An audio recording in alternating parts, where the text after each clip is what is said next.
السلام علیکم ناظرین، آزاد ڈیجیٹل سے میں ہوں عادل وقار۔ اس وقت میرے ساتھ گورنر خیبر پختونخوا فیصل کریم خان کنڈی صاحب موجود ہیں۔ اس سے گفتگو کریں گے۔ سر، گزشتہ روز جلسہ ہوا سیمی فائنل کے نام سے، اور اس میں 27 تاریخ کی کال دے دی گئی ہے کہ ورکر تیار رہیں اب خان صاحب کی رہائی کے لیے، یا اڈیالہ جائیں گے یا پھر جو ہے ڈی چک جائیں گے۔ کیسے دیکھتے ہیں اس کو سر؟ بسم اللہ الرحمن الرحیم۔ 27 ستمبر، آپ 27 کیا تو اس میں اگست بھی آنا ہے۔ دیکھیے، یہ پہلی دفعہ میں ایک گیم دیکھ رہا ہوں جس میں آپ پہلے کوالیفائنگ راؤنڈ کھیلتے ہیں، اس کے بعد آپ کوارٹر فائنل، سیمی فائنل اور پھر فائنل میں جاتے ہیں۔ تو فائنل تو پہلے آپ کے اور ہمیں دیکھ نہیں رہتے کہ فائنل میچ ہو گیا تھا، اب دوبارہ فائنل سے ہی آ گئے سیمی فائنل، پھر یہ کوارٹر فائنل میں جائیں گے، ریورس جائیں گے۔ کیونکہ پہلے بھی ہم نے فائنل میچ اس سے پہلے ان کے کچھ لوگ تھے جو کہ بیان دے رہے تھے، اور یہ بھی ہم دیکھا تھا کہ آزادی یا موت، اور کچھ لوگ کفن باندھ کے گئے تھے اور انہوں نے کہا تھا ہماری جنازے بھی پڑھ لینا اور ہم یہ کر دیں گے وہ کر دیں گے، اور پھر جو ہے وہ پتلی گلی سے 13 ضلع کراس کر کے آ جاتے تھے، اور کبھی کیا کرتے تھے کبھی کیا کرتے تھے۔ تو چیزیں ہمارے لیے کوئی اتنی سنجیدہ نہیں، اور کیوں جائیں گے یہ اڈیالہ یا ڈی چوک؟ کیا اڈیالہ میں جو شخص قید ہے، پہلی بات تو یہ ہے کہ میں امید یہ کر رہا تھا کہ اس جلسے میں ان کے جو اس وقت کے چیئرمین ہے یا پارٹی کی جو لیڈرشپ ہے ہمیں بتائے گی کہ 2 وزیر اعلیٰ میں سے کون سچ ہے اور کون جھوٹا ہے۔ سابق وزیر اعلیٰ جو ہے گنڈاپور صاحب، انہوں نے کانسٹیٹیوشنل عدالت، جس کو یہ مانتے بھی نہیں ہیں لیکن سب سے پہلے درخواست دینے والے بھی یہی ہیں اسلام آباد میں، اس نے یہ درخواست دی ہوئی ہے اپنے وکیل کے ذریعے کہ میرا جو بانی چیئرمین عمران خان ہے وہ ایک نااہل ہے اور سزا یافتہ ہے، جس کی وجہ سے میرا استعفیٰ جو ہے وہ قبول نہ کیا جائے اور اس کو واپس کیا جائے، اور آج بھی اس کا کیس آئینی عدالت میں پڑا ہوا ہے۔ اور یہ وزیر اعلیٰ کہتے ہیں کہ نہیں، اس کے ساتھ فار ایگزامپل زیادتی ہوئی ہے یا جو بھی کل جلسے میں باتیں ہو رہی تھیں۔ تیسری بات یہ ہے کہ ان کو سزا تو عدالتوں نے دی ہے، نہ ڈی چوک نے دی، نہ صدر نے پاکستان دی، نہ وزیر اعظم نے دی، نہ کوئی ہمارے لاء منسٹر نے دی ہے، نہ کسی چیف منسٹر نے دی ہے۔ تو عدالتوں سے رجوع کریں۔ اور آپ کے خود آپ کے سابق وزیر اعلیٰ کہتے ہیں کہ وہ نااہل اور کنوکٹڈ ہے، اور پھر کہتے ہیں کہ جی میں تو درخواست نہیں دی۔ میں دیکھتا ہوں کون سا وکیل پاکستان میں ایسا ہوگا، دنیا میں ہوگا، جو میرے بیاہ پہ جا کے درخواست جمع کرائے گا اور اس کو پرسو بھی کر رہا ہوگا، اور میں بولوں کہ میں اس کو، یہ میری وجہ سے نہیں، خود ہی کر رہے ہیں۔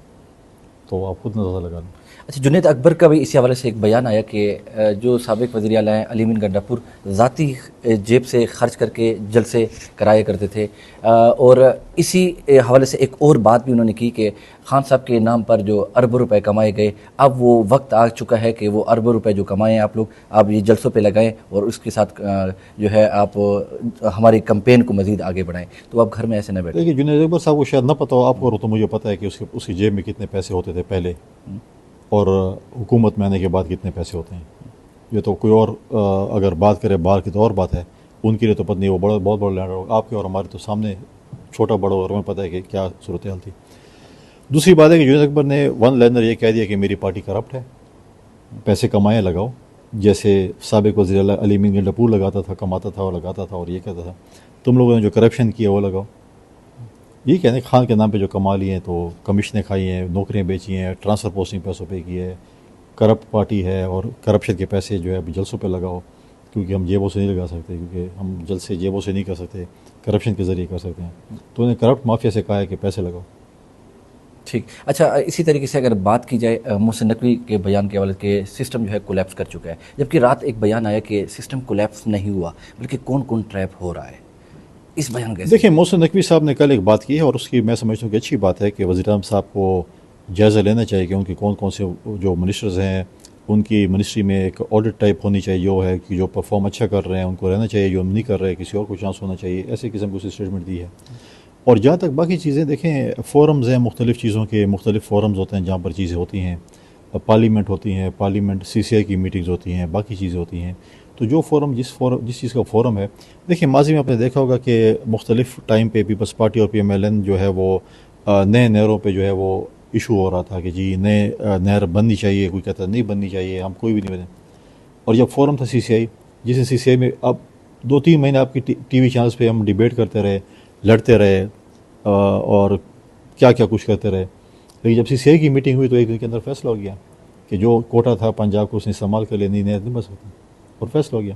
تو اگر فورمز پہ میں سمجھتا ہوں کہ بات چیت ہو اور فیصلے ہوں تو میڈیا کے ذریعے بات چیت پھر نہیں ہو سکتی۔ ٹھیک ہے، نون لیگ کو اگر دیکھا جائے اور پاکستان پیپل پارٹی کو، چاہے الیکشن گلگت بلتستان ہو یا آزاد کشمیر کا ہو، نوک جھوک جو ہے ان دونوں میں اس وقت الیکشن میں ہو رہی ہے، کیا چل رہا ہے سر؟ دیکھیں نوک جھوک تو ہوتی رہتی ہے، دو مختلف نظریے ہیں، دو مختلف ہمارے جو ہیں وہ نظریات ہیں، ہمارے جو مینوفیسٹو ہیں جو ہمارے پارٹیز کے وہ مختلف ہیں. ہم نے ماضی میں ایک دوسرے کے مقابلے میں الیکشن لڑ رہے ہیں، ابھی بھی لڑ رہے ہیں، پہلے بھی لڑے ہیں، کشمیر میں بھی لڑے ہیں، گلگت بلتستان میں بھی لڑے ہیں، پھر بھی فیوچر میں بھی لڑیں گے. کہیں پہ ہمارا اتحاد ہوتا ہے، کہیں پہ ہماری آپس میں جو ہے وہ ڈیفرنسز ہوتے ہیں. برتن بھی اگر ایک جگہ پڑے ہوں تو ڈیفینیٹلی ان سے کھڑکتے ہیں جیسے کہتے ہیں. اور میں سمجھتا ہوں کہ جو تجربہ پاکستان پیپلز پارٹی کا، پریزیڈنٹ زرداری کا اتحادی حکومت کا شاید ہی کسی کا ہو. ہم نے بھی تو 5 سال اتحادی جماعتیں کو اپنے ساتھ اتحادی جماعتوں کو چلایا. کبھی ایک جا رہی چھوڑ کے چلی جاتی تھی، کبھی دوسری چھوڑ کے چلی جا رہی تھی. رات کو میں کہتے تھے کہ آپ کی حکومت ختم ہو رہی ہے، صبح دوبارہ ہوتی تھی اور چیزیں چل رہی ہوتی تھیں. تو ہمارا جو تجربہ اتحادی حکومت چلانے کا وہ شاید ہی کسی کے پاس ہو. لیکن یہ چیزیں ہوتی ہیں ڈیفینیٹلی. مینوفیسٹو میں وہ نظریات میں ایک دوسرے کے خلاف ہوں، ماضی میں ایک دوسرے کے ساتھ جو ہماری وہ رہی ہے اختلافات رہے ہیں، تو یہ چیزیں تو چلتی رہتی ہیں اتحادی حکومت میں. اچھا یہ بتائیے گا کہ علی امین گنڈاپور نے جس طریقے سے عمران خان کی بہن ڈیرہ اسماعیل خان آئی، حلیمہ خانم، تو ان کے ویلکم کرنے کی بجائے ورکروں کو روکا گیا کہ آپ لوگ ویلکم نہیں کریں گے، اگر جو کرے گا ویلکم کے لیے جائے گا یا ملے گا یا احتجاج میں اس کے ساتھ شریک ہوگا اس کیمپین میں، تو وہ بنگلے کے اوپر بند ہوگا. باقاعدہ یہ میسج کنوے کرائے گئے. اس کو آپ کیسے دیکھتے ہیں؟ علی خان کی ایک روایت ہے سر پرانی مہمان. میں سمجھتا ہوں کہ بہت ہی گھٹیا پن کیا ہے. اور یہ اگر ہمیں یہ میں سمجھتا ہوں کہ اگر وہ مہمان آپ کے گھر یا میرے گھر یا کسی اور گھر کسی اور پارٹی کا بھی ہوتا تو ہم سمجھتے ہیں کہ ہماری مہمان نوازی ہمارا جو ہے وہ ہمارا ایک حق بنتا ہے. ہمارا ایک ہم نے تو علی امین صاحب کو جیلوں میں مہمان نوازی کرائی ہے. سکھر میں ہمارے پارٹی کی لیڈرشپ کے خلاف کیا فضولیات انہوں نے کی. لیکن آخر مجھے وہ دن بھی یاد ہے جب خورشید شاہ قومی اسمبلی میں کھڑے ہوئے تھے. اور خورشید شاہ کی ایک عادت رہی ہے کہ وہ ہمیشہ، باقی ہمارے دوست بھی ہیں، ہم بھی ہیں، دیتے رہتے ہیں ایک دوسرے کے تحفے. تو انہوں نے آم بھیجے تھے اور یہ کھڑے ہو گئے تھے کہ جی ہم نے آپ کو آم واپس کر دیے. تو پھر خورشید شاہ کا ناشتہ اور کھانا تو ان کو پسند آ گیا سکھر میں.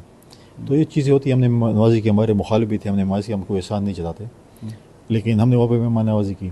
میں سمجھتا ہوں کہ یہ ان کی سیاسی تربیت ان کو سامنے رکھا ہے، انہوں نے جو بھی کیا ہے. ان کی پارٹی کے اندرونی معاملات ہیں کہ جو بھی انہوں نے کیا، لیکن انہوں نے بتا دیا کہ وہ اپنے پارٹی کے ڈیفینیٹلی غدار ہیں. پہلے میں نے کہا تھا اور میرا ابھی بھی سوال ہے کہ ہمارے ضلع کے وزیر اعلیٰ کو کیوں نکالا. ایک وزیر اعظم کہتے ہیں مجھے کیوں نکالا، تو ہم بھی پوچھتے ہیں کہ ہمارے وزیر اعلیٰ کیوں نکالا، کہ وہ نااہل تھے، کرپٹ تھے یا غدار تھے. میر صادق اور میر جعفر کے دادا. تو غداری تو ان کی تاریخ رہی ہے. آپ نے دیکھا ہوگا ان کی غداری ان کے ورثے میں اس کو ملی ہے. کیونکہ میں نے پہلے بھی سوال کیا تھا آپ کے والد صاحب کو فوج سے کیوں جب ریٹائر کیا گیا تھا. تو اسی کے نقش قدم پہ چلتے ہوئے میں سمجھتا ہوں کہ میں تو کریڈٹ دوں گا ان کو کہ والد صاحب کے نقش قدم پہ چل رہے ہیں. اسی بات پہ وہ برا بھی مان گئے تھے کہ جو گورنر صاحب ہیں اپنے کوٹ ٹائی پہنے اور ٹک ٹاک بنائے اور پروٹوکول انجوائے کرے، ادروائز وہ نہیں ہے. تو میں تو بالکل کروں گا، لیکن مجھے یہ بتا دیں کہ والد صاحب کو کیوں نکالا گیا، جب ریٹائر کیوں کیا تھا. اسی بات پہ برا مان گئے تھے. دونوں مانے جب ریٹائر ہوئے ہیں، تاریخ لکھی ہوئی ہے.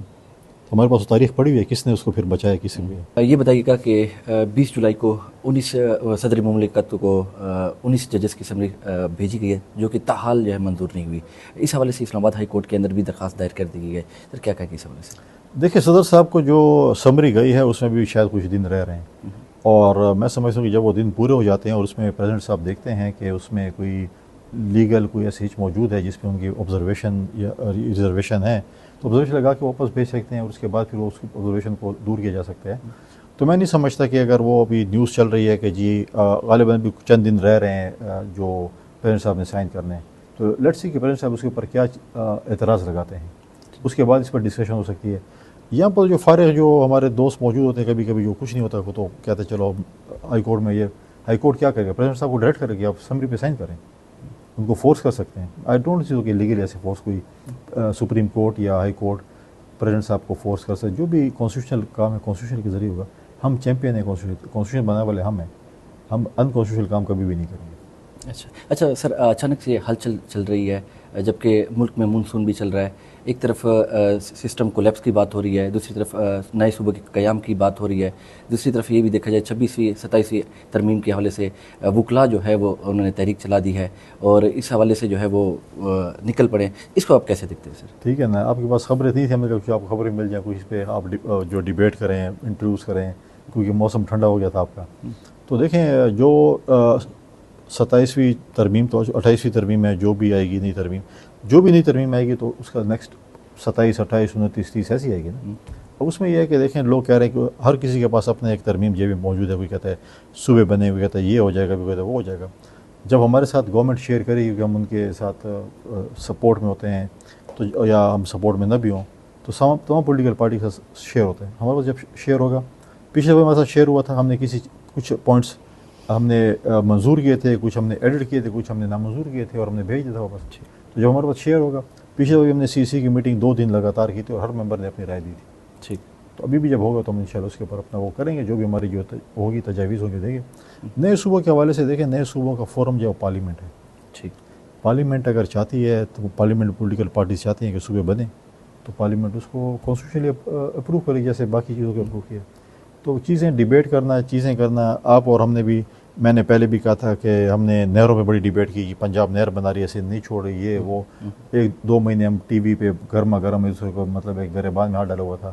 اور جب فورم آ جاتا ہے CCI جو کہ فورم ہوتا ہے, لیگل فورم ہوتا ہے, اس میں جب میٹنگ ہوئی سندھ اپنا مقدمہ جیتا اور نہر نہیں بن سکی. ٹھیک, بہت بہت شکریہ سر آپ اپنا قیمتی وقت دینے.